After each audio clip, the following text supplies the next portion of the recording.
Yo les potes, c'est Spanox, j'espère que vous allez bien. On se retrouve aujourd'hui pour une nouvelle vidéo, concernant le racisme dans le football, épisode 2. C'est vrai que la dernière vidéo que je vous avais faite concernant ce sujet-là, vous avez extrêmement fait réagir dans les commentaires et je trouve que c'est quand même assez important quand on fait une vidéo entre guillemets un peu polémique, et les réactions étaient assez positives puisque quand je fais ce genre de vidéo, c'est vraiment pour vous faire prendre conscience de certaines choses. Ici, le racisme dans le football, c'est vraiment quelque chose de néfaste, un peu tabou, on va pas se mentir, mais c'est vraiment quelque chose contre lequel on doit lutter, et le but de cette vidéo, c'est de vous sensibiliser par rapport à ça. Bref, je vais vous laisser avec le sujet de la vidéo, c'est parti.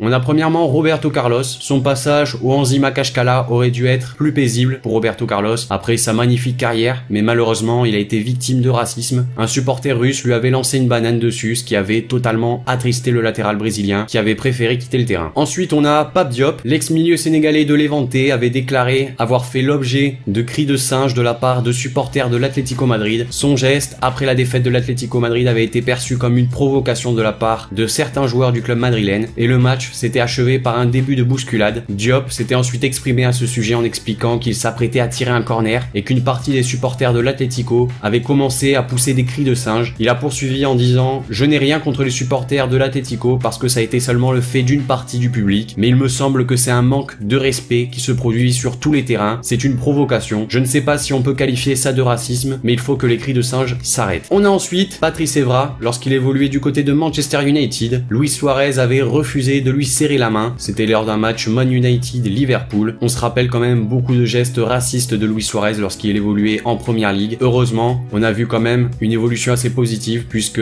il paraît avoir mûri. On passe ensuite avec Carlos Kameni, le gardien camerounais qui avait reçu une banane dans le dos en plein match avec son ancien club de l'Espagnol Barcelone. De plus, les supporters avaient crié: Kameni, dégage d'ici. On a ensuite Thierry Mina, assez récemment avec le FC Barcelone. Suite à un choc avec Iago Aspas, le défenseur colombien s'était écroulé sur le terrain, se plaignant d'une faute, ce qui avait énervé Aspas qui ne l'aurait apparemment pas trop touché. Quelques jours plus tard, Mina aurait révélé les paroles de l'attaquant espagnol qui lui aurait dit: arrête esclave, t'es un sale noir, t'as déjà appris à simuler, sale esclave. Ce qui sont quand même des paroles très très dures et sans aucun doute à punir. On a ensuite Souley Montari. La rencontre entre Cagliari et Pescara avait rappelé que le football italien, comme d'autres en Europe, n'était pas purgé de tout acte de racisme, puisque à la fin du match, Souley Montari avait dénoncé auprès de l'arbitre des cris venus des tribunes lui demandant d'intervenir. À force de monter en pression, l'ex-milieu international ghanéen de Pescara avait même tapé dans la main de l'arbitre italien, qui l'a alors sanctionné d'un carton jaune. La goutte d'eau qui a fait déborder le vase pour l'ancien Milanais, qui a préféré quitter le terrain de lui-même, lâchant au passage des basta et montrant son bras en clamant: c'est ma couleur, c'est ma couleur. Un geste approuvé par son entraîneur de l'époque, Zdenek Zeman, qui expliquait: Montari a entendu des cris racistes et il a demandé à ce que quelqu'un intervienne. Je pense qu'il a eu raison. Il a bien fait de quitter le terrain. On a ensuite Alan Nyom. C'était un match de Liga avec son club de Grenade que Nyom, latéral droit camerounais, avait reçu des cris racistes de la part des supporters. Malheureusement pour lui, l'arbitre n'avait rien fait. On poursuit avec Paulao, derby espagnol opposant le FC Séville à son rival, le Betis, et les supporters de ce dernier ont été accusés d'avoir proféré des cris de singe vis-à-vis de leur défenseur brésilien Paulao, qui avait été expulsé avant la mi-temps. Il s'agissait de comportements qui ont été sanctionnés par Sepp Blatter, qui avait expliqué: je condamne leur attitude, qui a été vue à la télévision et sur internet par des millions de gens. Il est temps d'appliquer des sanctions plus dures. L'avant-dernier joueur de la vidéo, c'est Danny Rose. Lors du match de qualification Angleterre-Serbie, Danny Rose avait enduré une soirée de cauchemar alors que l'Angleterre des moins de 21 ans s'était qualifiée pour l'Euro 2013. Le match avait été troublé par des chants écœurants et une bagarre massive. Après le coup de sifflet final, le latéral anglais avait révélé qu'il avait également été bombardé de pierres en seconde période. Il a également expliqué que lui et ses coéquipiers avaient entendu des cris de singe avant même que le match ne commence. Et le dernier joueur, c'est Raheem Sterling, derby de Manchester entre City et United. Sterling s'approche de la ligne de touche et un supporter lui lance une banane. Cette action a été faite très récemment et c'est bien là le problème.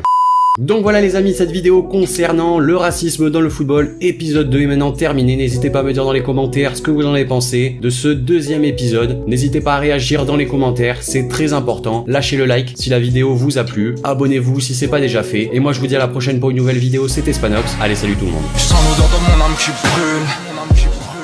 Y'a rien à faire, c'est comme ça. Moi je suis dans la vallée du Rhône. Pierre sale, je construis la casa.